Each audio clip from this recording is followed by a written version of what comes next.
اندازہ نہیں لگا سکتا تو مفتی صاحب قبلہ نہیں آئے، اس کے پیچھے کچھ ریزن ہے، اور وہ ریزن ایسا ہے کہ جو مائک پر میں بیان نہیں کر سکتا۔ میرے پیارے آقا کے پیروانوں بس یہ سمجھیں، چاہے وہ ہمارا پیر ہو، چاہے ہماری جماعت کا بڑا عالم ہو، چاہے مفتی ہو، چاہے وہ حافظ قرآن ہو، چاہے مسجد کا امام ہو، آخر وہ بھی انسان ہے، اور ہر انسان کے ساتھ بہت ساری چیزیں لگی ہوتی ہیں۔ طبیعت بھی ہے، صحت بھی ہے، گھریلو معاملات بھی ہیں، بیوی بچے بھی ہیں، روزی روٹی بھی ہے، بہت سی رسپانسبلٹی بھی ہے، ساری چیزیں۔ ایسا نہیں ہے کہ وہ مفتی صاحب ہیں تو پھر وہ روبوٹ ہو گئے، وہ مشین ہو گئے، وہ اے آئی ہو گئے، اب ان کو نہ سر میں درد ہوگا، نہ ان کو بخار آئے گا، نہ ان کو پیٹ درد ہوگا، ان کو کچھ ہوگا ہی نہیں، کچھ ہونا ہی نہیں چاہیے، کوئی نہیں جانتا۔ تو میرے پیارے آقا کے پیروانوں میرا یہ جملہ یاد رکھیں، اپنے گھر سے جب بھی نکلا کریں پوسٹر میں آنے والے مہمانوں کا نام دیکھ کر نہ نکلا کریں، بلکہ آج کے بعد جب بھی کسی دینی محفل کی طرف نکلیں صرف اللہ اور اس کے رسول کے نام پر نکلا کریں۔ آپ میرے نام پر 100 قدم چلو، آخرت میں کچھ بھی نہیں ملے گا، اللہ کے نام پر ایک قدم بھی چلو گے، اللہ نے قبول کر لیا تو قیامت میں 40 50 60 70 سال کی زندگی ایک طرف ہوگی، رب کے نام پر آپ کا ایک قدم چلنا آپ کے لیے جنت کی ضمانت بن جائے گا۔ تو آج کے بعد یہ یاد رکھیں گے کہ نہیں؟ لوگ پوچھتے ہیں شاعر اسلام کون آ رہا ہے، نقیب صاحب کون آ رہے ہیں، اور آپ کی طرف یہ سب چلتا ہے، جو سیلیبریٹی ہیں ان کو بلاؤ۔ اچھا ایک تلخ بات کہوں، میرا یہ تجربہ ہے، ابھی میں نے دیکھا پہلے کسی علاقے میں جلسے ہوتے تھے نا، چھوٹا موٹا میلاد کا پروگرام ہو، بڑے گاؤں کی دستار بندی کا جلسہ ہو، سالانہ جلسہ ہو، اس کا پروگرام ہو، تو پہلے ہوتا یہ تھا کہ جب بھی کوئی ایسا پروگرام گاؤں میں ہوتا تو کمیٹی والے مسجد کے امام سے مشورہ کرتے تھے کہ حضرت کس کو بلانا اس سال آپ بتائیے، اور پھر امام صاحب گاؤں کے حالات کے اعتبار سے سجسٹ کرتے تھے کہ فلاں آدمی کو بلایا جائے۔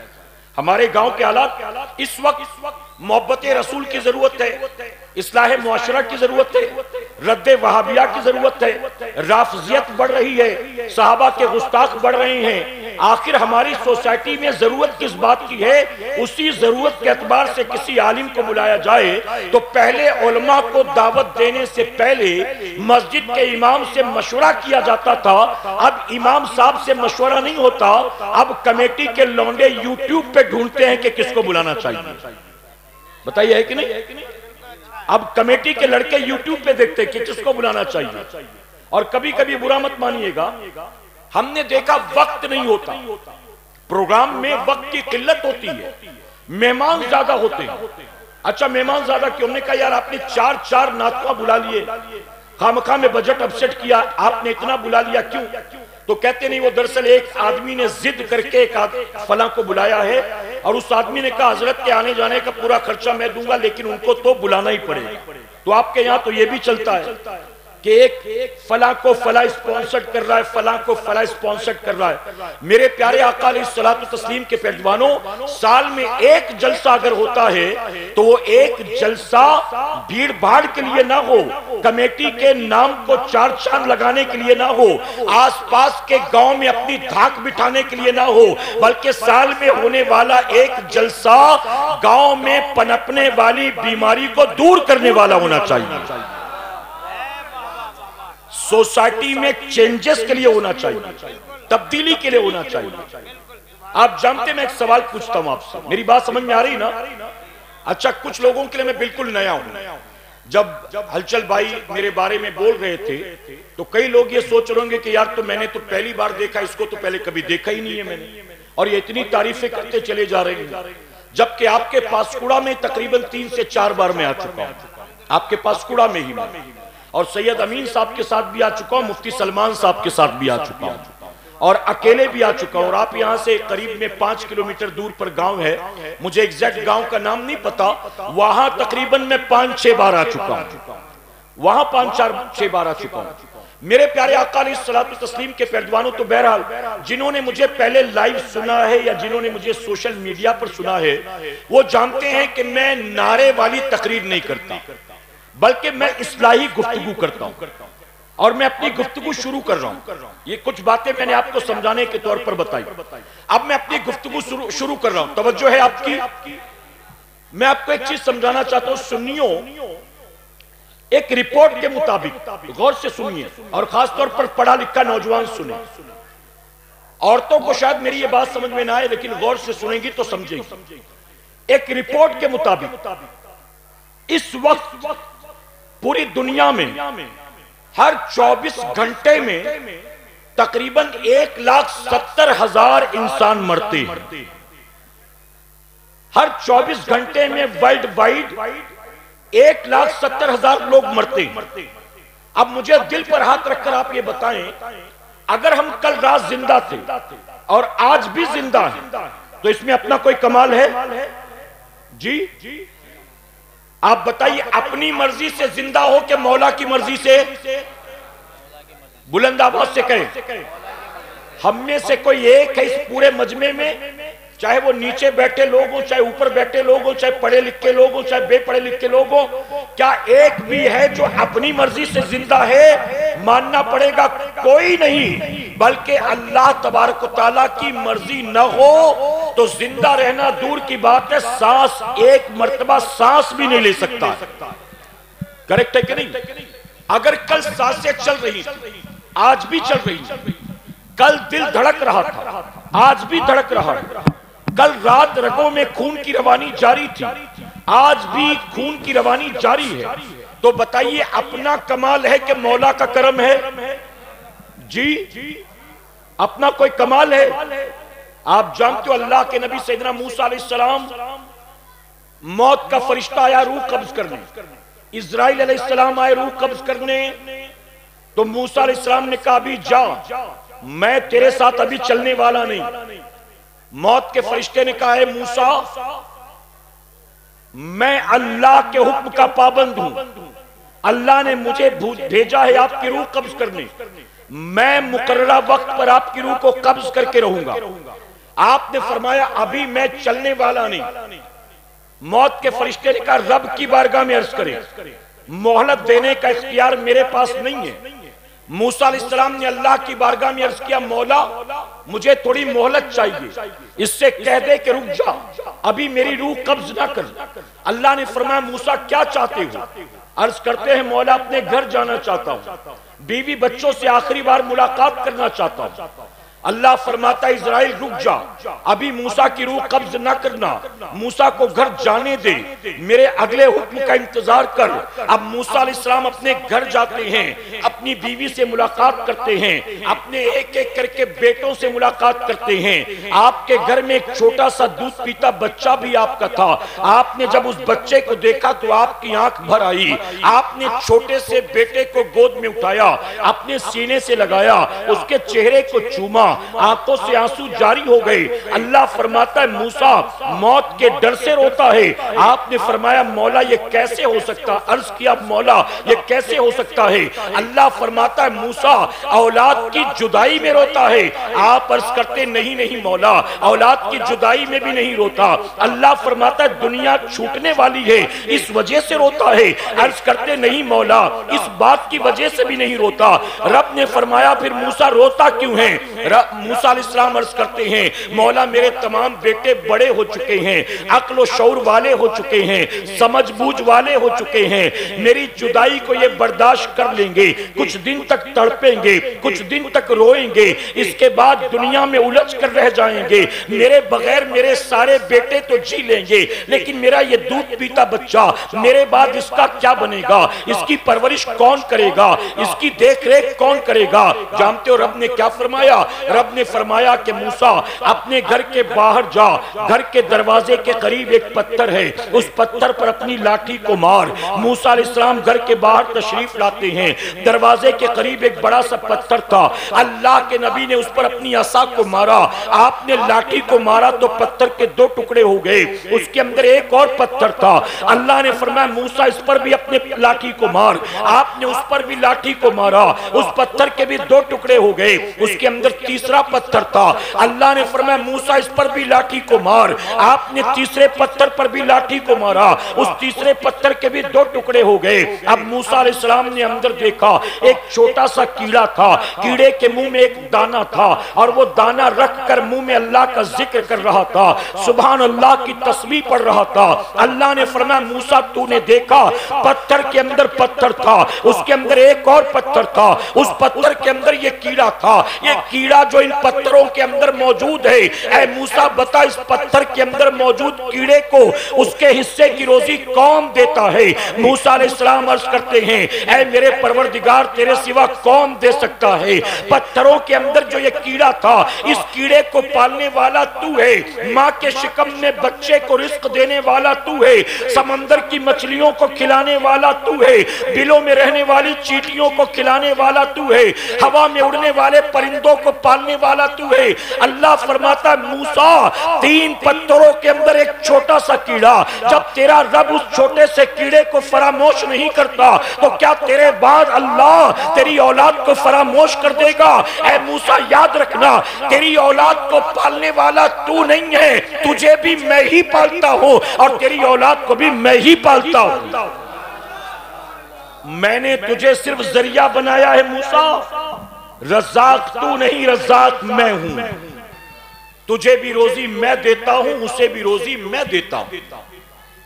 میرے پیارے آقا علیہ الصلوۃ والتسلیم کے پیروانوں پتہ چلا یہ دل جب تک رب چاہے گا تبھی تک دھڑکے گا، یہ سانسیں جب تک رب چاہے گا تبھی تک چلیں گی۔ رات ہر سونے والے کو صبح اٹھنے کی مہلت نہیں ملتی سنیوں، اگر رات سونے کے بعد صبح اٹھنے کی مہلت مل جائے تو اپنے رب کا شکر ادا کرو، رب کی نافرمانی سے بچو، اپنے آپ کو گناہوں سے بچاؤ۔ میرے پیارے آقا کے پیروانوں یہ جو جلسہ ہے اس وقت حضور غوث اعظم کے نام پر برکت والی رات میں جو محفل منعقد کی گئی، میں اپنی آنکھوں سے دیکھ رہا ہوں کہ سینکڑوں کی تعداد میں یہاں مرد و عورت موجود ہیں۔ میں علماء کی موجودگی میں ایک اہم بات عرض کرنا چاہتا ہوں آپ کی تربیت کے طور پر۔ آپ جانتے ہیں ہمارے علماء نے ان محفلوں کی جو بنیاد رکھی، ان محفلوں کی بنیاد رکھنے کی اصل وجہ کیا تھی؟ توجہ ہے نا آپ کی؟ آج آستینہ نور کمیٹی کی جانب سے یہ محفل منعقد کی گئی، لیکن یہ کوئی پہلی محفل تو نہیں ہے۔ جو سب سے پہلی محفل سجی تھی اس پہلی محفل کو علماء اہل سنت نے جو منعقد کیا تھا اس کے پیچھے وجہ کیا تھی، ریزن کیا تھا؟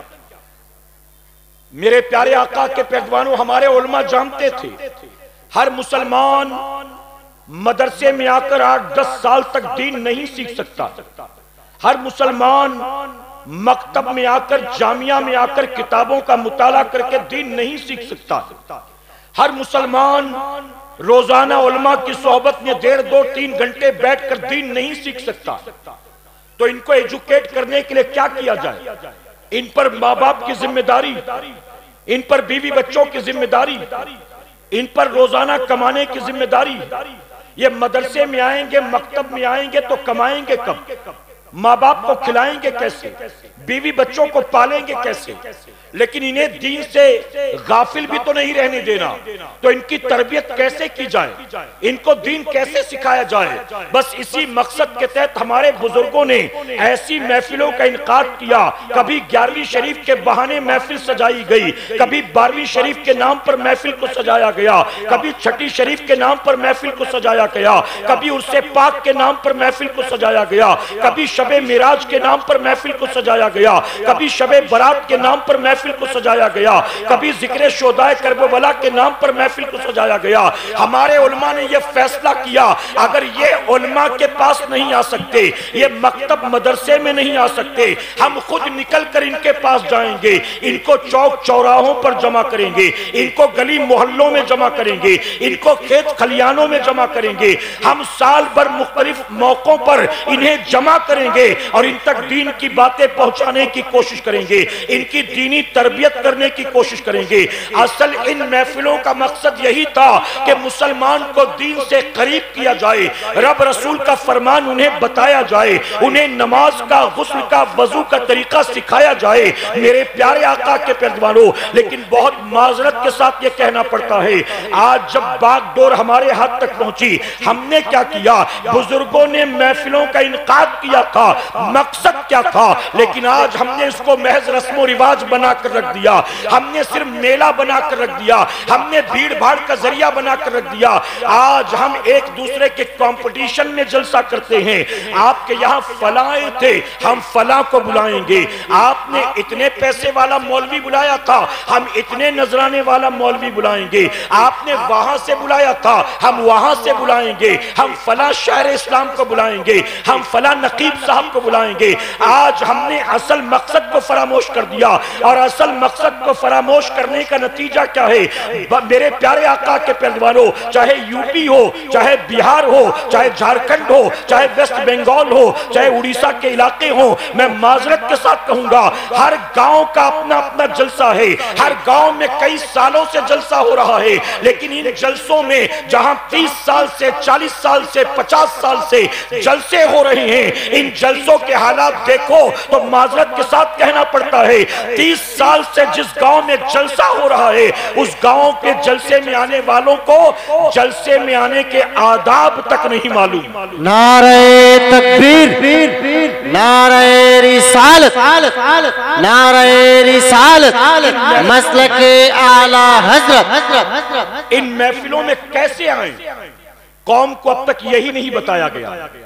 لوگ ننگے سر آ کر بیٹھے ہوتے ہیں، لوگ بیٹھے ہیں حضور کے میلاد کی محفل میں اور منہ میں ماوا بھرا ہوا ہے، گٹکا بھرا ہوا ہے، زردہ بھرا ہوا ہے، کوئی آ کر بیٹھا ہے، باہر گیا سگریٹ پی کر آیا بیٹھ گیا۔ آپ بتائیے، یہ آپ علماء کو دیکھیں، یہ علماء جب آتے ہیں ایسی محفل میں تو آپ نے دیکھا ہوگا سج سنور کر آتے ہیں، تیار ہو کر آتے ہیں۔ آپ ان کو دیکھیں، جبہ بھی ہوگا، امامہ بھی ہوگا، ساتھ ہی ساتھ انہوں نے خوشبو بھی لگا رکھی ہوگی، سرما بھی لگا رکھا ہوگا، یہ سب تیار ہو کر آتے ہیں۔ کیوں آتے ہیں؟ آپ کے لیے ساری تیاریاں کر کے نہیں آتے، بلکہ ہمارا یہ ماننا ہے جہاں میرے نبی کے نام پر محفل سجتی ہے، آقا خود اس محفل میں تشریف لایا کرتے۔ اب بتائیے، جس محفل میں رسول اللہ تشریف لائیں، آپ اس محفل میں ماوا زردہ کھاتے ہوئے بیٹھے ہوئے، کئی لوگ تو جہاں بیٹھے ہوتے وہیں بوری اٹھا کر تھوک رہے ہوتے ہیں، جہاں بیٹھے ہوتے وہیں تھوک رہے ہوتے دائیں بائیں۔ آپ یہ بتائیے، میرے پیارے آقا کے پیروانوں 30 سال سے آپ بتائیے، اگر ہر سال، توجہ ہے آپ کی، ہر سال جلسے میں 5 لاکھ روپے خرچ ہوتے ہیں، 30 سال میں قوم کے کتنے پیسے خرچ ہو گئے جلسے کے نام پر؟ کروڑوں روپے قوم کے جلسے کے نام پر خرچ ہوئے، لیکن کروڑوں روپے خرچ ہونے کے بعد بھی میری قوم کے جوان کو یہ تک نہیں معلوم ہے کہ ایسی محفل میں ٹوپی پہن کر جانا چاہیے کہ ٹوپی اتار کر جانا چاہیے۔ میرے پیارے آقا علیہ الصلوۃ والتسلیم کے پیروانوں، جلسے کے اصل مقصد کو سمجھو، اصل مقصد کو نام و نمود کے لیے نہ ہو، اپنی واہ واہی کے لیے نہ ہو، یہ نہ ہو کہ آنے والے 10 گاؤں سے لوگ کہیں گے فلاں گاؤں میں زبردست جلسہ ہوا، کتنا مجمع آیا تھا، کتنی پبلک آئی تھی۔ میں کہتا ہوں یہاں جو میرے سامنے 1200 لوگ موجود ہیں، اگر یہاں مجمع مفتی صاحب ہوتے اور اس سے 4 گنا زیادہ ہوتا، لیکن پھر بھی سن لو سنیوں، مفتی صاحب نہیں آئے تو لوگ ناراض ہو کر چلے گئے۔ اگر مفتی صاحب ہوتے اور مجمع جتنا یہاں موجود ہے اس کا 4 گنا زیادہ ہوتا، لیکن رات کے 2، 2:30، 3 بجے جلسہ جب ختم ہوتا تو 4 گنا زیادہ پبلک جو جاتی، جانے کے بعد فجر کی نماز میں کوئی نہ اٹھتا، تو کیا بتائیے ان کا آنا اللہ قبول فرما لے گا؟ کوئی فائدہ ہوگا؟ کیا فائدہ؟ حاصل کیا کر رہے ہیں؟ میرے پیارے آقا کے پیروانوں، اب میں علماء کے لیے بتاؤں ایک بات۔ میں یہاں آیا ہوں، مجھے پتا ہے نا ٹکٹ کتنے کی نکلی ہے، میرے آنے جانے کھانے پینے لانے لے جانے میں کتنا خرچ ہوا؟ مجھے اچھی طرح سے اس بات کا اندازہ ہے۔ آج کے اس جلسے میں اگر مجھ پر قوم کے 30,000 روپے خرچ ہوئے ہیں، توجہ سے سننا سنیو، میں اپنا گھر چھوڑ کر ممبئی سے آپ کے پاسکوڑا میں دعوت کھانے نہیں آیا ہوں، آپ کی چائے پینے نہیں آیا ہوں، آپ کا چہرہ دیکھنے نہیں آیا ہوں، میں کسی پکنک پر نہیں آیا ہوں، میں رشتہ داری نبھانے نہیں آیا ہوں، رب رسول کا پیغام سنانے کے لیے آیا ہوں۔ اگر اس جلسے میں مجھے بلانے کے لیے قوم کے 30,000 روپے مجھ پر خرچ کیے گئے ہیں اور میں یہاں آنے کے بعد اگر قوم کو کچھ نہیں دیتا ہوں تو یاد رکھنا مسلمانوں، یہ جو قوم کا 30,000 روپیہ میری ذات پر خرچ ہوا، قیامت میں اللہ کی بارگاہ میں مجھے اس کا حساب دینا پڑے گا۔ اس لیے میں منہ دیکھ کر تقریر نہیں کرتا۔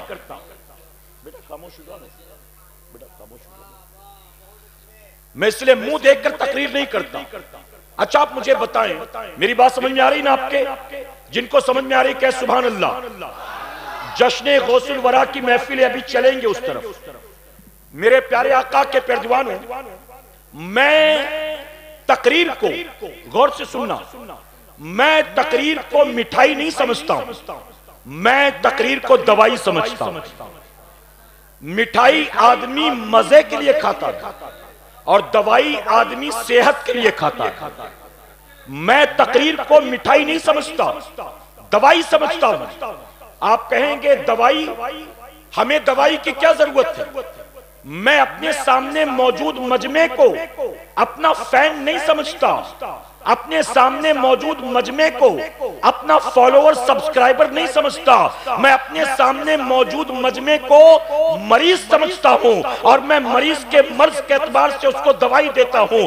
آپ کہیں گے ہمیں کس بات کا مرض ہے؟ ہم تو ہٹے کٹے، ہمیں تو کوئی تکلیف نہیں۔ میں کہتا ہوں میں صحت کی بات نہیں کرتا۔ کیا بتائیے جھوٹ بولنا یہ بیماری نہیں ہے؟ آج ہماری سوسائٹی میں یہ بیماری عام ہے کہ نہیں ہے؟ ایک دوسرے کی غیبت اور چغلی کرنا، کیا یہ بیماری نہیں ہے؟ ایک ایک کر کے 5 وقت کی نمازیں قضا کرنا، کیا یہ بیماری نہیں ہے؟ شراب پینا، کیا یہ بیماری نہیں ہے؟ جھوٹی قسم کھانا، کیا یہ بیماری نہیں ہے؟ سال بھر قرآن کو ہاتھ تک نہ لگانا، کیا یہ بیماری نہیں ہے؟ ہفتے میں ایک بار جمعہ کی 2 رکعت جس امام کے پیچھے پڑھتے ہو، پورے ہفتے بھر اسی امام کو گالیاں دیتے ہو، کیا یہ بیماری نہیں ہے؟ اے مسلمانوں، دوسرے کی بہو کو دیکھ کر، دوسرے کی بیٹی کو دیکھ کر بدنگاہی کرنا، سیٹیاں بجانا، تالیاں بجانا، کیا یہ بیماری نہیں ہے؟ رات بھر موبائل لے کر پب جی کھیلنا، رات بھر یوٹیوب پر ہیروئنوں کی گندی ویڈیو تلاش کرنا، کیا یہ بیماری نہیں ہے؟ آئی پی ایل جب دیکھنے کے لیے بیٹھو عصر مغرب عشاء قضا کر دو، کیا یہ بیماری نہیں ہے؟ آپ بتائیے کون کون سی بیماری میں بتاؤں؟ زنا کرنا بھی بیماری ہے جو معاشرے میں عام ہے، سود کا دھندا کرنا بھی بیماری ہے، جوا کھیلنا بھی بیماری ہے، ماں باپ کو گالی دینا بھی بیماری ہے، اسی طرح کسی کی زمین کھا کر بیٹھ جانا، کسی کے پیڑ پر قبضہ کر لینا، کسی کی دکان پر قبضہ کر لینا، کیا یہ بیماری نہیں ہے؟ آج بتائیے کتنی بیماری ہمارے معاشرے میں پھیلی ہے۔ اگر عورتوں کی بات کروں، آج کون سی بیوی ہے جو شوہر کا حق ادا کرتی ہے؟ آج کون سی ماں ہے جو اولاد کو صحیح تربیت دیتی ہے؟ آج کتنی عورتیں ہیں اس پنڈال میں جو اس وقت غوث اعظم کے نام پر آئی ہیں؟ کتنے پرسنٹ ان میں سے جو عورتیں ہیں 5 وقت نماز کی پابندی کرتی ہیں؟ کتنی شرم و حیا کی پیکر ہے؟ کتنی پردے کی پابند ہیں؟ کیا یہ ایک دوسرے کی غیبت نہیں کرتی، چغلی نہیں کرتی، اپنے شوہر سے زبان درازی نہیں کرتی، اپنی ساس سے جھگڑے نہیں کرتی، دیورانی جٹھانی کے جھگڑے نہیں ہوتے؟ میں کون کون سی بیماری بتاؤں؟ اس لیے میں تقریر کو مٹھائی نہیں سمجھتا۔ مٹھائی آدمی اپنی چوائس سے خریدتا ہے، کل یہ لیا تھا چلو آج یہ لے لیں، بیوی نے کہا تھا آج یہ لے آنا۔ یہ مٹھائی آدمی اپنی مرضی سے خریدتا ہے، لیکن دوائی مرضی سے نہیں دی جاتی، دوائی مریض کے مرض کو دیکھ کر دیا جاتا ہے۔ اور آج ہمارے یہاں بیماری کی کوئی کمی نہیں۔ آپ نے چٹنی کبھی نہ کبھی کھائی ہوگی، چٹنی کھایا ہے کبھی؟ روٹی بھی کھایا ہوگا، اس طرف روٹی کم کھاتے ہیں لیکن کبھی تو کھایا ہوگا آپ نے۔ آپ مجھے بتائیں دل پر ہاتھ رکھ کر، چٹنی میں مزہ زیادہ آتا ہے کہ روٹی میں مزہ آتا ہے؟ لذت چٹنی میں ہے کہ روٹی میں؟ جی ایک تو اتنا دور بیٹھے نا مجھے سنائی نہیں دے رہا ہے، بیچ میں جو یہ خلا خالی ہے نا، درمیان میں جو جگہ خالی ہے نا، اگر جو یہاں وہاں کھڑے اس کو بھر لیں گے تو تھوڑا بہتر ہوگا۔ چٹنی میں مزہ ہوتا ہے کہ روٹی میں؟ چٹنی میں۔ صحت کے لیے چٹنی اچھی ہے کہ روٹی اچھی ہے؟ مزہ چٹنی میں ہے، لیکن چٹنی صحت کے لیے اچھی چیز نہیں ہے۔ اگر آدمی، آپ بتائیے، چٹنی مزیدار ہے، روٹی چھوڑ کر روزانہ ایک پیالہ چٹنی کھانا شروع کر دی، کھائے گا کوئی؟ اگر لذت کے چکر میں تم نے روٹی چھوڑ کر چٹنی کھانی شروع کر دی تو 6-8 مہینے کے بعد چٹنی تم کو کھانا شروع کر دے گی۔ کریکٹ ہے کہ نہیں ہے؟ اور جب چٹنی تم کو کھانا شروع کرے گی تو ڈاکٹر کہے گا تیل بالکل بند، مسالہ بالکل بند، مرچی بالکل بند، گوشت بالکل بند۔ یہ بند کیوں ہوا؟ کیونکہ مزے کے چکر میں چٹنی زیادہ کھانا شروع کر دیا تھا، تیل مسالہ زیادہ کھانا شروع کر دیا تھا۔ روٹی دیکھنے میں لذت دار نہیں لیکن صحت کے لیے فائدہ مند روٹی ہے۔ چٹنی بہت لذیذ ہے لیکن صحت کے لیے فائدہ مند نہیں۔ تو تقریر سننے جب آئیں تو چٹنی کے چٹکاروں کے چکر میں نہ آیا کریں، بلکہ اپنی آخرت کو سنوارنے کے لیے آیا کریں۔ علماء کی تقریر سن کر سوچ بدلنے کی نیت سے آیا کریں، فکر بدلنے کی نیت سے آیا کریں۔ میرے پیارے آقا کے پیروانوں، یہ تمہید کے طور پر میں نے کچھ باتیں عرض کی۔ اب چلیے حضور غوث اعظم کی بارگاہ میں خراج عقیدت پیش کرتے۔ اجازت ہے آپ کی؟ تھکے تو نہیں نا؟ ابھی 1 گھنٹہ نہیں ہوا، اجازت ہے آپ کی؟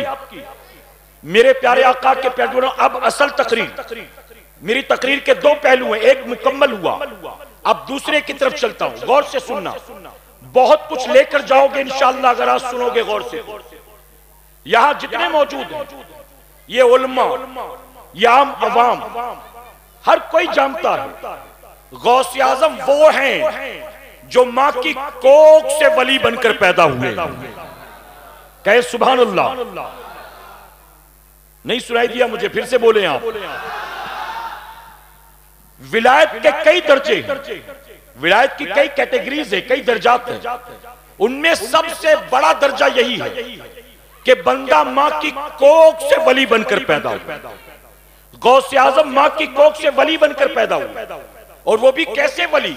سارے ولیوں میں تنہا غوث پاک وہ ہیں جو ماں کی کوکھ سے 18 پاروں کے حافظ بن کر پیدا ہوئے۔ سنا ہے کہ نہیں آپ نے؟ 18 پاروں کے حافظ۔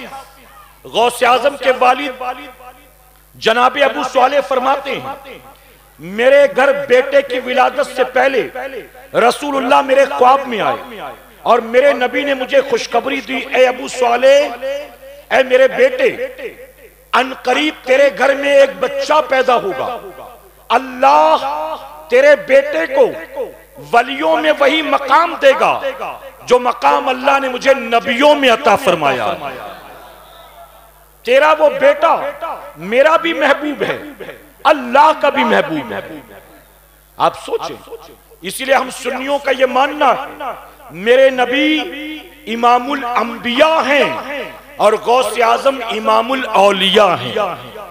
میرے نبی سارے نبیوں کے سردار اور غوث اعظم سارے ولیوں کے سردار۔ کہیں سبحان اللہ۔ اچھا، 18 پارے یاد کر کے آئے، کتنے پارے بچ گئے باقی؟ جی 18 ماں کی کوکھ سے یاد کر کے آئے، باقی بچے 12 کا کیا ہوا؟ سیرت کی کتاب میں آتا جو باقی 12 بچے تھے وہ بھی آپ کی والدہ سیدہ فاطمہ نے آپ کو یاد کرایا ہے۔ یعنی بیٹے کو پورا حافظ قرآن کس نے بنایا؟ ماں نے بنایا۔ کس نے بنایا؟ ماں نے۔ کیوں بنایا ماں نے؟ کیونکہ ماں دیندار تھی، دیندار۔ میرے پیارے آقا کے پیروانوں، آپ نے غوث اعظم کے والد کا سیب والا واقعہ سنا ہے کہ نہیں سنا؟ مجھے نہیں پتا آپ کے گاؤں میں کبھی بیان ہوا کہ نہیں، شہروں میں بیان ہوتا رہتا ہے۔ سیب والا واقعہ سنا ہے آپ نے؟ آپ چلے جا رہے تھے، نہر میں سیب بہ رہا تھا، بھوک لگی تھی یا روزے سے تھے، اٹھایا کھا لیا، پھر احساس ہوا کہ سیب کے مالک سے میں نے اجازت نہیں لی تھی، گئے معافی مانگنے تو سیب کے مالک نے کہا بہت بڑی غلطی ہو گئی، اب تمہیں کفارے کے طور پر میرے باغ میں نوکری کرنی پڑے گی۔ سنا ہے آپ نے یہ؟ غوث اعظم نوکری کرنے لگے۔ کیا کرتے تھے؟ آپ جھاڑو لگا کر سوکھے پتے اٹھاتے تھے، تیار پھلوں کو توڑ کر بازار میں بیچ کر آتے تھے، رات بھر جاگ کر باغ کا پہرا دیتے تھے۔ باغ کے مالک عبداللہ سمئی کی بکریاں چراتے تھے، ان کے گھر کا پانی بھرتے تھے۔ 8 سال یا 10 سال پورے ہو گئے۔ آپ نے عبداللہ سمئی سے کہا اب وہ جو میں نے سیب کھایا تھا معاف ہو گیا؟ تو انہوں نے کہا نہیں، ابھی ایک کام اور کرنا پڑے گا۔ کہا کیا کام ہے؟ کہا میری ایک بیٹی ہے، تمہیں اس سے نکاح کرنا پڑے گا۔ یہ بھی سنا ہے آپ نے؟ میں پورا واقعہ تفصیل سے بیان نہیں کرتا، جو اصل موتی آپ کو دینا چاہتا ہوں غور سے سنیے گا، اور میری بہنیں بھی سنیں، غور سے سنیے گا۔ عبداللہ سمئی نے کہا میری ایک بیٹی ہے، اس سے نکاح کرو گے تو معاف کر دوں گا۔ کہا مجھے منظور ہے۔ کہا جلد بازی مت کر، پہلے سن تو صحیح، میری بیٹی اندھی ہے، میری بیٹی گونگی ہے، میری بیٹی بہری ہے، کئی عیب گنا دیے۔ جناب ابو صالح نے کہا منظور، ایسی معذور لڑکی، ایسی اپاہج لڑکی، اگر اس سے نکاح کر کے زندگی بھر خدمت کر کے یہ سیب کھانے کی غلطی معاف ہو سکتی ہے تو میں اس کو معاف کرانے کے لیے یہ سب بھی کرنے کو تیار ہوں۔ کم سے کم یہ سیب کی غلطی دنیا میں معاف ہو جائے، آخرت کی پکڑ سے بچ جاؤں گا۔ سوچئے کیسے لوگ ہوتے تھے وہ۔ کہا مجھے منظور، نکاح ہو گیا۔ کمرے میں گئے، رات بیوی کے کمرے میں داخل ہوئے تو سلام کیا تو بیوی نے جواب دیا، جواب سنا تو کان کھڑے ہو گئے۔ سسر صاحب نے تو کہا تھا بہری ہے، پھر سن کیسے لیا؟ سسر صاحب نے کہا تھا گونگی ہے، پھر جواب کیسے دے دیا؟ اور قریب گئے تو دیکھا حسن کی پیکر دلہن کے جوڑے میں بیٹھی ہے۔ خوش نہیں ہوئے، گھبرا گئے کہ بیوی کے بارے میں جو کچھ بتایا گیا تھا اس کے اندر تو کوئی بات نظر نہیں آتی، فوراً نکل کر باہر آ گئے۔ اس کے بعد کا پورا واقعہ آپ نے سنا ہوگا۔ اے مسلمانوں، کیا آپ جانتے ہو اصل جو اس میں میسج ہے وہ کیا ہے؟ ذرا سوچئے تو صحیح۔ عبداللہ سمئی کے باغ میں ابو صالح نوکری کر رہے ہیں، 8 سال یا 10 سال نوکری کر رہے ہیں۔ اسی باغ میں ایک کونے میں عبداللہ سمئی کا مکان بھی موجود ہے، اور مکان کے اندر ان کی بیٹی سیدہ فاطمہ ام الخیر بھی رہتی ہیں۔ بیٹی کمرے میں موجود ہے، نوجوان ابو صالح باغ میں موجود ہیں، لیکن بیٹی نے کبھی 10 سال میں جھانک کر لڑکے کی طرف نہیں دیکھا۔ ابو صالح نے گھر میں جھانک کر کبھی عبداللہ سمئی کی بیٹی کی طرف نہیں دیکھا۔ یہ بڈھا گھر میں اکیلا رہتا ہے، یا اس کے بیوی بچے بھی ہیں، چلو گھر میں ذرا جھانک کر دیکھ لوں۔ 8 سال یا 10 سال اسی باغ میں رہے، لیکن گھر میں کبھی تانگ جھانک نہیں کی۔ اور گھر میں جو عبداللہ سمئی کی بیٹی تھی سیدہ فاطمہ، انہیں پتا تھا ایک نوجوان سید زادہ یہاں باغ میں نوکری کرتا ہے، انہوں نے کبھی باغ میں جھانک کر اس کو نہیں دیکھا۔ اے مسلمانوں، جب باپ ابو صالح کی طرح تقوی و طہارت کا پہاڑ ہوتا ہے، خوف خدا میں لرزنے والا ہوتا ہے، اور ماں سیدہ فاطمہ کی طرح شرم و حیا کی پیکر ہوتی ہے، اللہ رسول کی فرما بردار ہوتی ہے، تو ایسے ہی ماں باپ کے ملنے پر اللہ غوث اعظم جیسی اولاد عطا فرماتا۔ اور جب باپ گالیاں دینے والا ہو، آئی پی ایل دیکھنے والا ہو، جھوٹ بول کر 4 پیسے کمانے والا ہو، اور ماں سیریل دیکھنے والی، بگ باس دیکھنے والی، رت جگہ میں ناچنے والی، بے پردہ شادی میں منگنی میں نکاح میں آنے جانے والی ہو، ایسے ماں باپ کے ملنے پر نہ غازی پیدا ہوتے ہیں، نہ نمازی پیدا ہوتے ہیں، یا تو یوٹیوبر پیدا ہوتے ہیں، یا تو ٹک ٹاکر پیدا ہوتے ہیں، یا تو پب جی چیمپئن پیدا ہوتے ہیں، یا تو جنگلی رمی کھیلنے والے پیدا ہوتے ہیں، یا تو ماں کو گالی دینے والے پیدا ہوتے ہیں، یا تو باپ کو جھڑکی دینے والے پیدا ہوتے ہیں۔ اسی لیے صوفیہ نے بڑی پیاری بات کہی، غور سے سننا سنیو۔ صوفیہ فرماتے ہیں باپ دیندار ہوتا ہے تو دین گھر کی دہلیز تک پہنچتا ہے، ماں دیندار ہوتی ہے تو دین آنے والی نسلوں تک منتقل ہو جاتا۔ غوث اعظم 18 پاروں کے حافظ بن کر پیدا ہوئے۔ باپ کا کمال تھا کہ ماں کا کمال کس کا تھا؟ جی 7 سال کی عمر میں غوث اعظم حافظ قرآن بن گئے۔ باپ کا کمال تھا کہ ماں کا؟ آپ بتائیے۔ ارے کیسی مائیں تھی وہ، اپنے بیٹوں کو قرآن حفظ کراتی تھی، اور آج کی مائیں بیٹا دسترخوان پر کھانا کھانے بیٹھے یہ بھی نہیں پوچھتی کہ ہاتھ دھویا ہے کہ نہیں دھویا ہے، کھانے سے بچہ کھانا شروع کر دے ماں یہ بھی نہیں کہتی کہ بسم اللہ پڑھا کہ نہیں پڑھا، بسم اللہ پڑھ، کھانے کے بعد پینے کے بعد الحمدللہ کہا کہ نہیں کہا، کیا مائیں یہ تربیت دیتی ہیں اولاد کو؟ یاد رکھنا سنیوں، جب تک مائیں سیدہ فاطمہ ام الخیر کی طرح تھی جو قرآن پڑھ کر سوتی تھی، تو کسی ماں کی کوکھ سے عبد القادر جیلانی جیسا بیٹا 18 پاروں کا حافظ بن کر پیدا ہوتا تھا، اور کسی نیک ماں کی کوکھ سے خواجہ بختیار کاکی جیسا بیٹا 14 پاروں کا حافظ بن کر پیدا ہوتا تھا۔ جب مائیں وضو کر کے بیٹوں کو دودھ پلاتی تھی تو ماؤں کی پاکیزہ کوکھ سے سلطان الہند تائے رسول غریب نواز جیسے بیٹے پیدا ہوتے تھے۔ جب مائیں وضو کر کے اپنے بیٹوں کو دودھ پلاتی تھی تو بیٹے شیر میسور ٹیپو سلطان بنا کرتے تھے، اور جب مائیں آٹا گونتے گونتے سیریل دیکھیں گی، فلمیں دیکھیں گی، دال چاول چنتے چنتے ٹی وی سیریل دیکھیں گی، بنا دوپٹے کے دن بھر گھر میں گھومیں گے پھریں گی، جھاڑو لگائیں گے بنا دوپٹے کے، زمین پوچھیں گے بنا دوپٹے کے، آٹا گوندے گی بنا دوپٹے کے، سالن پکائیں گی بنا دوپٹے کے، تو کیا بتائیے ایسی ماؤں کی کوکھ سے کوئی نیک بیٹا پیدا ہوگا؟ اسی لیے آج ہمارے یہاں چرسی بہت بڑھ رہی ہیں، شرابی بڑھ رہی ہیں، بے حیا بڑھ رہی ہیں، بے غیرت بڑھ رہی ہیں۔ آج سوسائٹی میں جتنی برائیاں بڑھ رہی ہیں، ان تمام برائیوں کے پیچھے اولاد ہی قصوروار نہیں ہے بلکہ ماں باپ کا بھی 100% ہاتھ۔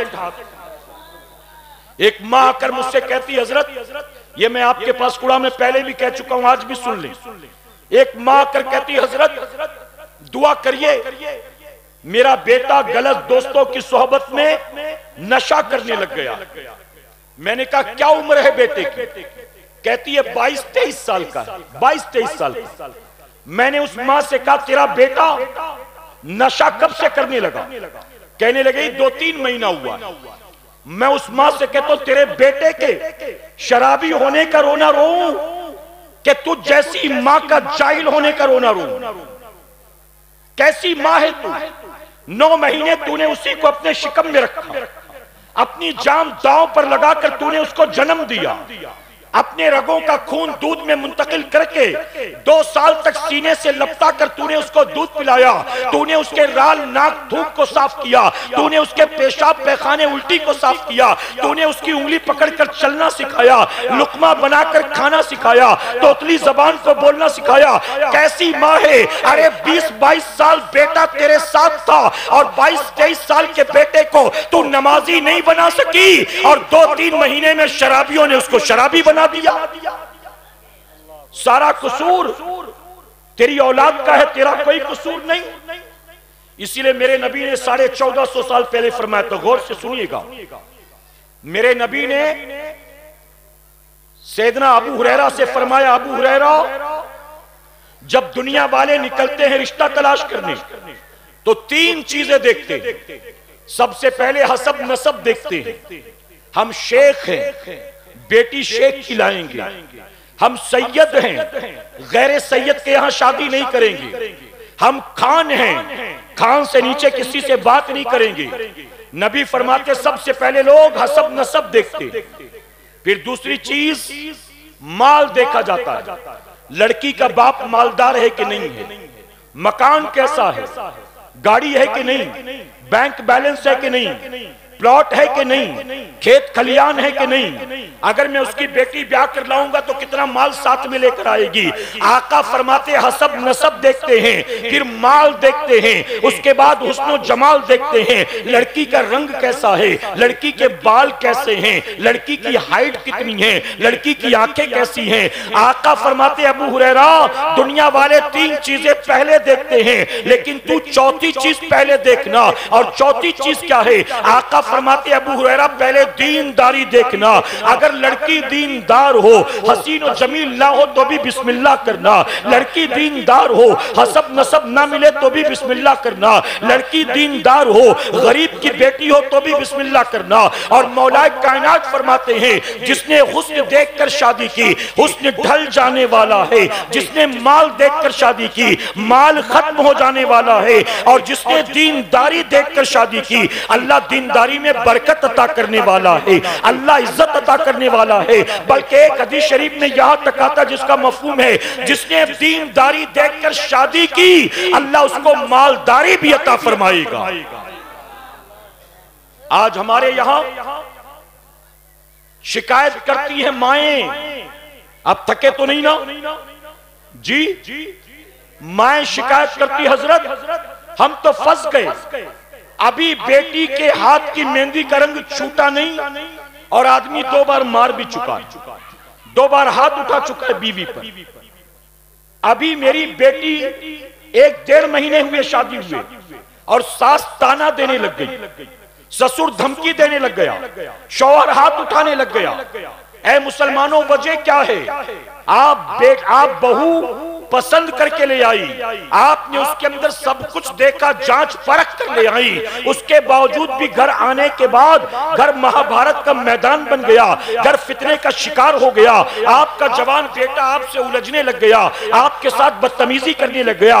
آخر وجہ کیا ہے؟ اتنا جانچ پرکھ کر لے کر آئی تھی تو لڑکی کے آتے ہی گھر خوشحال ہو جانا چاہیے تھا، تباہی پریشانی بربادی مصیبت جھگڑے کیوں آ گئے؟ تو وجہ یہ ہے تو نے رشتہ تلاش کیا دنیا والوں کے اعتبار سے، اور آقا نے فرمایا دنیا داروں کی طرح تو نے رشتہ دیکھا، اگر دنیا داروں کی طرح نہ دیکھتا اپنے نبی کے فرمان پر عمل کرتا تو میں ذمہ داری کے ساتھ کہتا ہوں لڑکی کالی کلوٹی ہوتی، لڑکی غریب کی بیٹی ہوتی لیکن نمازی ہوتی، شرم و حیا کی پیکر ہوتی، قرآن کی تلاوت کرنے والی ہوتی، اپنے ماں باپ کی عزت کرنے والی ہوتی، اس غریب کی بیٹی کو بیاہ کر اپنے گھر لاتے، یقیناً اس کے قدم آپ کے گھر پڑتے، اللہ آپ کے گھر کو جنت کا نمونہ بنا دیتا۔ سبحان اللہ۔ لیکن آپ نے دینداری نہیں دیکھی، دنیا داری دیکھی۔ اب میں اپنی ماؤں کے لیے ایک بات عرض کروں گا، توجہ ہے نا آپ سب کی؟ غور سے سنیے گا۔ آج ہمارے یہاں لوگ پردہ نہیں کرتے، جبکہ یاد رکھنا سنیوں، یہ ہماری بہنیں سن لے غور سے، لڑکا جب بالغ ہو نا، لڑکا بالغ ہو تو بالغ ہوتے ہی اس پر ایک چیز فرض ہو جاتی اور وہ ہے 5 وقت کی نماز۔ کیا ہے جی؟ جن کو معلوم ہے بولے، جن کو نہیں معلوم وہ بھی سن لیں اور زور سے بولیں۔ لڑکا جیسے بالغ ہوا 11.5 12 13 سال کا ہوا نماز فرض ہو گئی، لیکن لڑکی جب بالغ ہوئی تو لڑکی کے بالغ ہوتے اس پر 2 چیزیں فرض ہو جاتی ہیں۔ سب سے پہلی چیز پردہ اور دوسری چیز نماز۔ سب سے پہلی چیز کیا ہے؟ پردہ اور پھر نماز۔ اور پردہ بھی کیسا؟ کہا گیا عورت اتنی بلند آواز سے قرآن نہ پڑھے کہ کوئی غیر محرم سن سکے، پڑوسیوں کو آواز سنائی دے، راہ چلتے کسی مسافر کو آواز سنائی دے، اتنی بلند آواز سے عورت کو قرآن کی تلاوت کی اجازت نہیں ہے۔ پھر عورت مائک پہ آ کے نعت شریف پڑھے، ثواب ملے گا اس کو؟ کیا قرآن کی تلاوت سے افضل ہے نبی کی نعت پڑھنا؟ پھر کیمرے کے سامنے آ کر پڑھے، علماء کی موجودگی میں پڑھے، کیا ثواب ملے گا اس کو؟ میرے نبی نے فرمایا عورت کا صحن میں نماز پڑھنے سے بہتر ہے کہ وہ اندر والے کمرے میں نماز پڑھے، اور اندر والے کمرے میں بھی پڑھے تو کیسے؟ کہا گیا ایک عورت جب نماز کے لیے کھڑی ہو تو اس کی کلائی، چہرے کی گولائی، دونوں پاؤں کے پنجے یہ کھلا رہ سکتا ہے، علاوہ اس کے پورا جسم ڈھکا ہو، اور کیسا ڈھکا ہو؟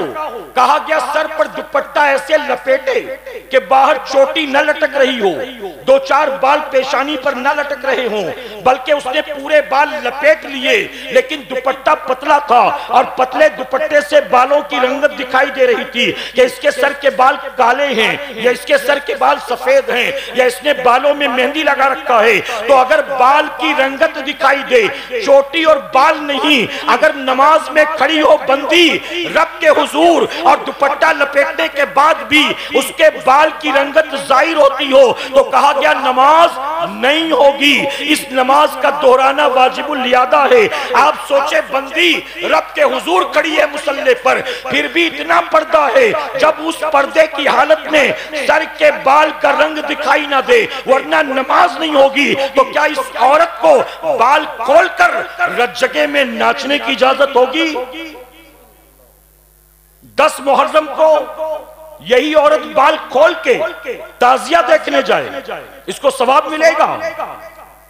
یہی عورت انگلی پکڑ کے اسکول میں جائے ٹیچر سے میٹنگ کرنے کے لیے، بچے کی انگلی پکڑ کے اسکول میں ٹیچر سے میٹنگ کرے، کیا شریعت نے اس کی اجازت دی ہے؟ میرے پیارے آقا کے پیروانوں، آج 2-2.5 میٹر کا دوپٹہ ہماری قوم کی بچیوں سے اٹھایا نہیں جاتا۔ دوپٹہ کب اوڑھتی ہے؟ جب اذان شروع ہوئی تو دوپٹہ اوڑھا، علاوہ اس کے دن بھر بنا دوپٹے کے، جھاڑو لگانا ہے تو پہلے دوپٹہ ہٹاؤ، زمین پوچھنا ہے تو پہلے دوپٹہ ہٹاؤ، آٹا گوندنا ہے تو پہلے دوپٹہ ہٹاؤ، برتن دھونے ہیں تو پہلے دوپٹہ ہٹاؤ۔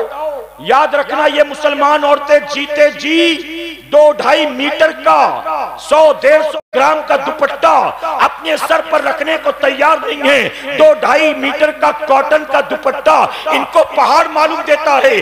آج تم دوپٹہ نہیں اوڑھتی ہو، لیکن مرنے کے بعد جب تمہیں 22 گز کے کپڑے کے لٹھے میں لپیٹا جائے گا اور لپیٹ کر قبر میں ڈالا جائے گا، 2 میٹر کا دوپٹے کا بوجھ نہیں اٹھا پاتی، 22 گز کے لٹھے کا بوجھ کیسے قبر میں اٹھائے گی؟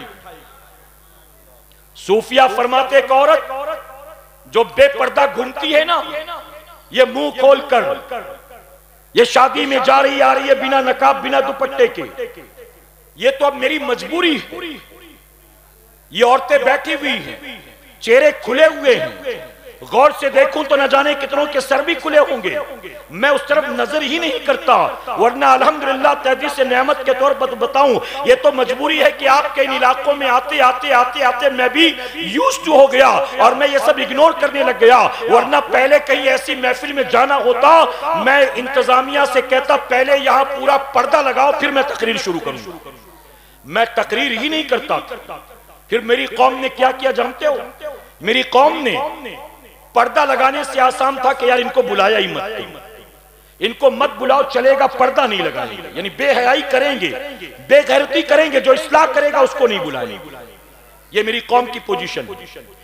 میرے پیارے آقا علیہ الصلوۃ والتسلیم کے پیروانوں، صوفیہ فرماتے ہیں ایک عورت جو بن دوپٹے کے زندگی بھر گھومتی پھرتی ہے، لوگوں سے مسکرا مسکرا کر ملتی ہے، اپنا چہرہ لوگوں کو دکھاتی ہے، نیم اریاں لباس پہنتی ہے، تنگ کپڑے پہنتی ہے، پہن کر بھی جسم کے اعضاء ظاہر ہوتے ہیں۔ صوفیہ فرماتے جب وہ مر جاتی ہے اور مرتے وقت اس کو کفن میں لپیٹا جاتا ہے تو آپس میں فرشتے آپس میں دیکھ کر مسکراتے ہیں اور ایک دوسرے سے کہتے ہیں یہ دیکھو جو زندگی بھر بے پردہ گھومتی رہی اب لوگ اس کو پردے میں قبر میں اتار رہے ہیں، زندگی بھر تو جیتے جی کبھی پردہ نہ کیا اب اس کو پردے میں لپیٹ رہے ہیں۔ جانتے فرشتے کیا کہتے ہیں؟ فرشتے کہتے ہیں زمین والوں ارے 22 گز کا لٹھا نہیں، اگر پوری زمین کے کپڑے میں لپیٹ دو تو بھی تم اس بے حیا کو جہنم سے نہیں بچا سکتی۔ معراج کی رات آپ جانتے اگر میں اس کو بیان کروں نا بہت تفصیلی حدیث، بہت لمبی حدیث شریف ہے، بہت وقت چاہیے، مختصر کو خاتون جنت مولا علی کرم اللہ وجہ الکریم یہ دونوں ملاقات کرنے آئے حضور صلی اللہ علیہ وسلم۔ جب حضور کے پاس آئے تو دیکھا حضور صلی اللہ علیہ وسلم رو رہے تھے، اتنا رو رہے تھے کہ سسکیاں بن گئی۔ جب دونوں نے دیکھا تو وہ بھی زاروں قطار رونے لگے، پھوٹ پھوٹ کر روئے۔ جب کچھ تسلی ہوئی تو خاتون جنت نے عرض کیا بابا آپ اتنا کیوں رو رہے تھے؟ گھر میں آپ کے سوا دوسرا کوئی نہیں ہے، کیا ہو گیا، کیوں رو رہے تھے؟ تو میرے نبی فرماتے ہیں اے فاطمہ، معراج کی رات میں نے اپنی امت کی عورتوں کو جہنم میں جلتا ہوا دیکھا، جب بھی مجھے وہ عورتیں یاد آتی ہیں نا میں رونے لگتا ہوں۔ مولا کائنات نے عرض کیا یا رسول اللہ ہمیں بتائیں کہ وہ عورتیں جہنم کی آگ میں کیوں جلائی جا رہی، جہنم میں کیوں جل رہی؟ میرے نبی فرماتے میں نے ایک عورت کو دیکھا، اس کو جہنم میں سر کے بالوں کے بل لٹکایا گیا، نیچے سے فرشتے آگ کا عذاب دیتے، ایک عورت کو اس کے پاؤں کے بل لٹکایا گیا یعنی الٹا لٹکایا گیا، نیچے سے فرشتے آگ کا عذاب دیتے، ایک عورت کو اس کے سینے کے بل لٹکایا گیا ہے، نیچے سے فرشتے آگ کا عذاب دیتے ہیں۔ مولا کائنات نے عرض کی آقا ان عورتوں پر عذاب کیوں ہوتا تھا؟ اب میری مائیں بہنیں سن لیں، میں نے کہا نا بہت لمبی حدیث ہے، میں مختصراً صرف آپ کو بتاتا ہوں۔ میرے آقا فرماتے میں نے جب یہ سوال جبرائیل سے کیا، جبرائیل ان عورتوں کو عذاب کیوں ہوتا ہے؟ اگر گناہ ایک ہے عذاب ایک ہی ہونا چاہیے، تو جبرائیل علیہ السلام نے عرض کیا نہیں یا رسول اللہ یہ آپ کی امت کی عورتیں ہیں جو دنیا میں بال بکھیر کر نکلتی تھی، اپنے کالے گھنے لمبے بالوں پر ناز کرتی تھی اور دنیا میں کھول کھول کر پھرا کرتی تھی، ان کو جہنم میں بالوں کے بل لٹکایا جائے گا۔ اور جو ایسے کپڑے پہنتی تھی کہ کپڑے پہننے کے بعد بھی ان کے ہاتھ پاؤں دکھائی دیتے تھے، یا تو کپڑا پتلا ہوتا تھا یا تو لیگن پہن لیا، ٹائٹ کپڑا پہن لیا، پہن کر بھی پورے جسم کا ابھار ظاہر ہے، ان کو پیروں کے بل لٹکایا جائے گا۔ اور جو نیم اریاں لباس پہنتی تھی اپنے سینے لوگوں کو دکھاتی تھی، ان کو سینے کے بل لٹکایا جائے گا۔ اے سرکار مدینہ کے پیروانوں، پتہ چلا دنیا میں جسم کے جس اعضاء کی تم نمائش کرو گی اسی اعضاء کے ذریعے تمہیں جہنم کی آگ میں لٹکایا جائے۔ اب سنو دلی کا واقعہ، دلی کی سرزمین پر ایک بزرگ گزرے جن کا نام ہے نظام الدین دہلوی رحمت اللہ تعالی۔ یہ محبوب الہی نہیں ہے، یہ دوسرے بزرگ ہیں، نظام الدین دہلوی رحمت اللہ تعالی۔ ان کی مزار شریف جانتے ہو کہاں ہے؟ ان کی اور ان کی والدہ کی دونوں کی قبر خواجہ بختیار کاکی رحمت اللہ تعالی کی مزار میں، جہاں عورتوں کے بیٹھنے کا سیکشن ہے نا، وہاں پر ان دونوں کی مزار موجود۔ ایک مرتبہ دلی میں بارش نہیں ہو رہی تھی، یہ میری ساری باتیں بہنوں کے لیے۔ ایک مرتبہ دلی میں قحط پڑا، بارش نہیں ہو رہی، لوگ ایک ایک قطرے پانی کو ترس رہے تھے، دعائیں کر کر کے تھک گئے، جانوروں کو پانی دینا بند کر دیا تاکہ انسانوں کے کام آئے، جانور پیاس سے تڑپ تڑپ کر مرنے لگے۔ آخرکار جب سب لوگ یہ سمجھ گئے اب بچنا مشکل، تو آئے نظام الدین دہلوی رحمت اللہ تعالی کی بارگاہ میں۔ توجہ ہے نا آپ کی؟ نظام الدین دہلوی رحمت اللہ تعالی کی بارگاہ میں آئے، آ کر کہتے حضور ہم نے تو اپنی کوششیں کر لی پھر بھی بارش نہیں ہوئی، آپ اللہ کے ولی ہیں دعا کریں، اگر بارش نہیں ہوئی تو ہم سب مارے جائیں گے، بیوی بچے مارے جائیں گے۔ اب جانتے ہو ولی نے کیا کیا؟ مصلی نہیں بچھایا، تعویذ نہیں لکھی، یہ نہیں کہا جاؤ بکرا لے کر آؤ، مرغا لے کر آؤ، زعفران لے کر آؤ، ڈورے ناڑے دھاگے لے کر آؤ، کچھ بھی نہیں، اپنے گھر میں چلے گئے۔ مرحومہ والدہ کا کمرہ تھا، ماں کا انتقال ہو گیا تھا، جہاں ماں کے کپڑے رکھے تھے نا، اپنی والدہ کے کپڑوں میں سے دوپٹے کا ایک دھاگا نکالا، ایک دھاگا دوپٹے کا نکالا، واپس آئے، لوگ حیران تھے کہ آخر کریں گے کیا؟ باہر آنے کے بعد کھلے آسمان کے نیچے کھڑے ہو گئے، دوپٹے کا دھاگا اٹھا کر کہتے ہیں اے اللہ یہ تیری اس پاک دامن با حیا با پردہ بندی کے دوپٹے کا دھاگا ہے جس کے سر کے بالوں کو بنا دوپٹے کے کبھی اس کے بیٹے نظام الدین نے نہیں دیکھا تھا۔ اے اللہ اسی دھاگے کے وسیلے سے دعا کرتا ہوں آسمان سے بارش نازل کر۔ تاریخ میں آتا ابھی ہاتھ نیچے نہیں آئے تھے، بادل امڑ دھمڑ کر آئے اور پورے دلی میں بارش شروع ہو گئی۔ اے سنیوں میں وہ ماں کہاں سے لاؤں کہ جس ماں کے دوپٹے کا دھاگا آسمان سے بارش کے نزول کا وسیلہ بنتا تھا؟ میں وہ بیوی کہاں سے لاؤں جو بیوی اپنے آپ کو حاکم نہیں اپنے شوہر کی کنیز سمجھتی تھی؟ اور شوہر کی خدمت میں سب کچھ قربان کر دیتی تھی. ایک ولی ہے، کئی دنوں سے کھانے پینے کا سامان گھر میں ختم ہے، کئی دنوں سے، بیوی بھی بھوکی، خود بھی بھوکے، تھکے تو نہیں نا، دونوں میاں بیوی بھوکے. ایک مرتبہ صبح سویرے نکلے کام پر جانے کے لیے، تو بیوی سے کہا میں جا تو رہا ہوں روزی تلاش کرنے، کئی دنوں سے جا رہا ہوں، روزی نہیں مل رہی، آج تو دعا کرنا اللہ روزی دے. تو جانتے ہو بیوی نے کیا کہا؟ بیوی نے کہا میں دعا تو روز کرتی ہوں، لیکن میں جہاں آپ کے لیے روزی کی دعا کرتی ہوں وہیں میں یہ بھی دعا کرتی ہوں کہ اللہ میرے شوہر کو حرام روزی سے بچا لے، میرے شوہر کو حرام روزی سے. شوہر کی آنکھ میں آنسو بھر آئے. شوہر نے کہا میں اپنی بھوک تو برداشت کر سکتا ہوں، تیری بھوک مجھ سے دیکھی نہیں جاتی، آج جہاں سے ہو جیسے ہو کچھ نہ کچھ تیرے لیے لے کر آؤں گا. تو بیوی روتے روتے پاؤں پکڑ لیتی ہے اور پکڑ کر کیا کہتی جانتے ہو؟ کہتی ہے میں بھوکی مرنا تو گوارا کر سکتی ہوں، حرام کا لقمہ کھانا گوارا نہیں کر سکتی ہوں. اس کی وجہ کہ اگر آپ نے مجھے حرام کا لقمہ کھلا دیا، آگ کی پیٹ کی آگ تو بجھ جائے گی لیکن جہنم کی آگ کا کیا ہوگا؟ میں دنیا میں پیٹ کی آگ برداشت کر سکتی ہوں، جہنم کی آگ نہیں برداشت کر سکتی. میں کہاں سے لاؤں وہ بیوی؟ بتاؤ کہاں سے لاؤں؟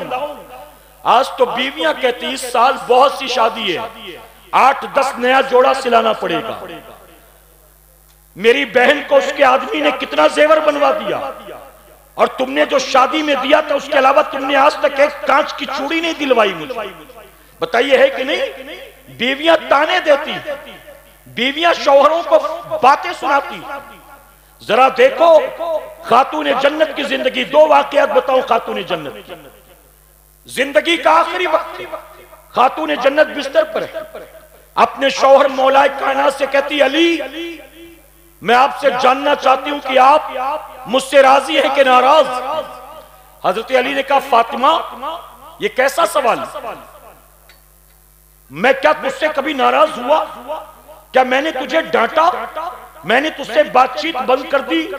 کیا میرا رویہ بدل گیا؟ فاطمہ یہ سوال تو نے پوچھا کیسے؟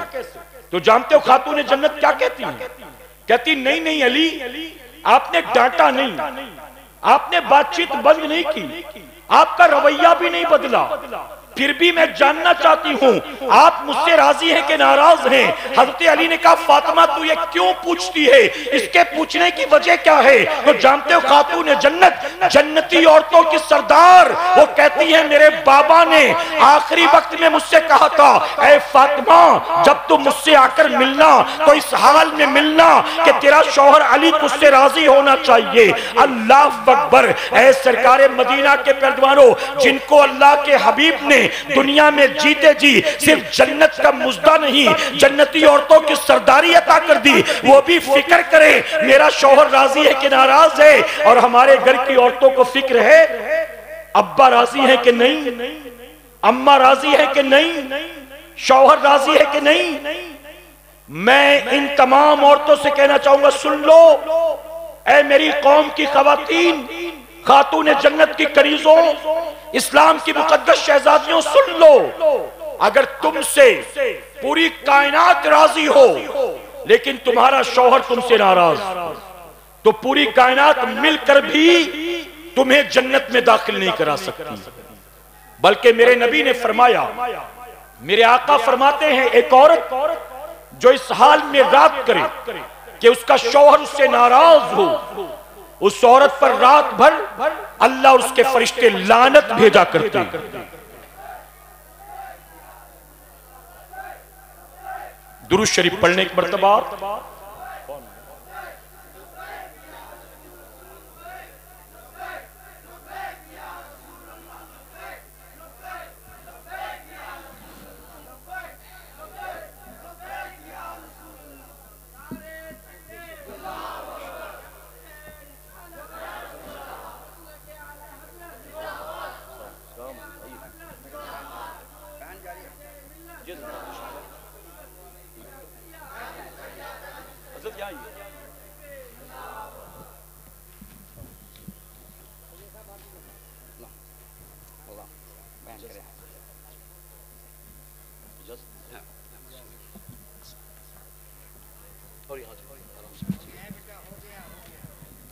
درود شریف پڑھ لیں ایک مرتبہ.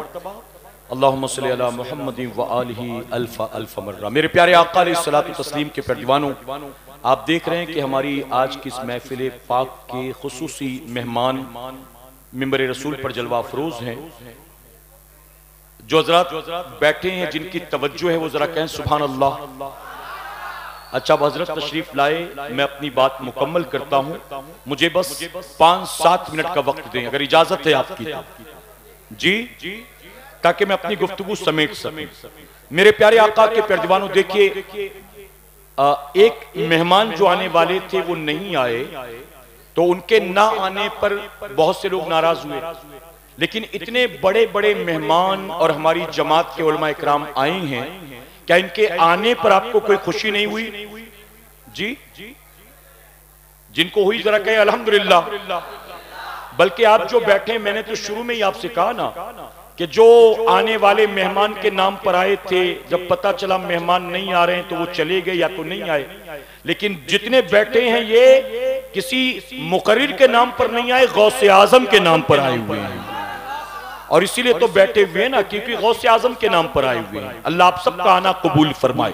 میں اپنی گفتگو سمیٹتا ہوں. میرے پیارے آقا کے پردوانوں، تو خاتون جنت نے یہ کہا نہیں علی، میں اس لیے نہیں پوچھتے کہ آپ ناراض، میں نے اس لیے پوچھا کیونکہ میرے آقا نے مجھ سے یہ فرمایا تھا کہ فاطمہ جب تو مجھ سے آ کر ملنا تو اس حال میں ملنا کہ تیرا شوہر علی تجھ سے راضی ہونا چاہیے.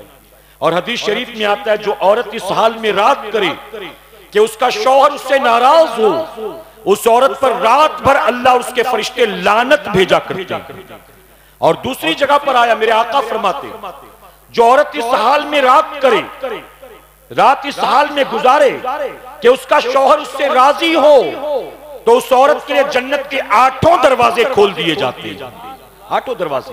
اب ہماری ماں بہنوں بچیوں کو چاہیے کہ وہ اپنے اندر دینی جذبہ پیدا کرنے کی کوشش کریں، اور آج کی اس محفل پاک میں جو کچھ سیکھا ہے اس پر عمل کرنے کی کوشش کریں. کہیں انشاءاللہ. اب آخری بات، کنکلوژن کیا ہے پوری تقریر کا؟ حضور غوث اعظم ماں کی کوکھ سے 18 پاروں کے حافظ بن کر پیدا ہوئے. 7 سال میں حافظ قرآن ہو گئے. 18 سال کی عمر تک شہر جیلان کے مختلف مدارس میں، مکاتب میں آپ نے علم دین حاصل کیا. 18 سال کے ہو گئے تو حصول علم کے لیے بغداد شریف تشریف لے گئے. بغداد میں مدرسے عربیہ نظامیہ میں 8 سال تک تعلیم حاصل کی. جیلان کے 18 اور بغداد شریف کے 8، کتنا ہو گیا ٹوٹل؟ جی 26 سال. کتنے ہو گئے؟ جو ماں کی کوکھ سے ولی بن کر پیدا ہوئے وہ 26 سال تک دین سیکھے. اور غوث اعظم کے نام لیواؤں کی پوزیشن کیا ہے؟ ماں کی کوکھ سے انگوٹھا چھاپ پیدا ہو اور قبر میں بھی انگوٹھا چھاپ چلے جائیں. 3-3 4-4 بچوں کے باپ بن گئے. غسل کا طریقہ ہی معلوم نہیں. شادی ہو کر 18 سال ہو گئے، بیوی کے حقوق ہی معلوم نہیں. 38 سال کا جوان ہو گیا، ماں باپ کا حق کیا رکھا رب رسول نے پتہ ہی نہیں. حرام حلال کی تمیز نہیں، جائز ناجائز کا فرق معلوم نہیں. شادیوں کی رسموں کو، شادی بیاہ کی رسموں کو دین سے زیادہ اہمیت دو گے. ڈھول تو بجے گا، پٹاکے تو بم پھوٹیں گے، ویڈیو شوٹنگ تو ہوگی، بارات ڈی جے کے ساتھ جائے گی، رت جگہ تو ہوگا، ہلدی مہندی تو کریں گے، جوتا چرائی تو کریں گے، شادی میں 56 بھوگ تو پکے گا. جس کا دین سے کوئی تعلق نہیں ہے اس کو اصل دین سمجھ کر مضبوطی سے پکڑ لیا اور دین کے بارے میں کچھ پتہ نہیں ہے. اب جاتے جاتے تلخ بات کہتا جاؤں گا، ارے بیٹی کی شادی میں ماں باپ زندگی بھر کی کمائی لگا دیتے ہیں، اوقات سے بڑھ کر بیٹے بیٹی کی شادی میں خرچ کرتے ہیں. لیکن ذرا بتائیے جس کا جوڑا 1.25 لاکھ کا سلایا، جس کے ہاتھ میں مہندی پر ہزاروں خرچ کیے، ویڈیو شوٹنگ پر ہزاروں خرچ کیے، جس بیٹی کو بیاہنے کے لیے، ہاتھ پیلا کرنے کے لیے تو نے لاکھوں روپے خرچ کر دیے، کیا بتاؤ اس بیٹی کی شادی سے پہلے ماں نے اس کو بٹھایا اور بٹھا کر غسل کا طریقہ بھی سکھلایا؟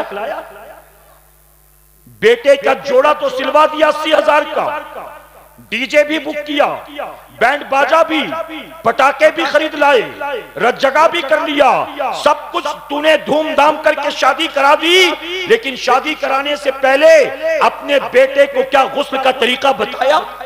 بیوی کے حقوق بتائے؟ اے جشن غوث الورا کی محفل میں آنے والوں، محض رسم و رواج والے سنی مت بنو، محض چادر گاگر والے سنی مت بنو، محض جلسے جلوس والے سنی مت بنو، محض حلوے پراٹھے بریانی پلاو والے سنی مت بنو، محض نعرے اور نعتوں والے سنی مت بنو، علم والے سنی بنو، عمل والے سنی بنو۔ آج کی محفل کا یہی پیغام ہے۔ اللہ اپنے حبیب پاک کے صدقے سب سے پہلے مجھے، اس کے بعد آپ سب کو عمل کی توفیق عطا فرمائے۔ درمیان گفتگو مجھ سے جانے انجانے میں کوئی غلطی خامی رہ گئی، آپ سب کو گواہ بنا کر سچے دل سے توبہ کرتا ہوں، رب میری توبہ قبول فرمائے، اور ہماری آج کی اس محفل کو میرا کریم قیامت میں ہم سب کے لیے، ہمارے والدین کے لیے بخشش اور نجات کا سبب بنائے۔ وما علینا الا البلاغ۔ میرے پیارے آقا کے پیغمبروں، مجھے نماز پر بھی کچھ باتیں عرض کرنا تھا، لیکن وقت مکمل ہوا۔ میں مفتی صاحب قبلہ سے ادباً گزارش کروں گا کہ حضرت اس کو ضرور ذہن میں رکھیں اور لوگوں کی نماز کے اعتبار سے اصلاح کرنے کی کوشش کریں۔ اللہ ہم سب کو نماز پنجگانہ کی توفیق عطا فرمائے۔ وما علینا الا البلاغ۔ السلام علیکم۔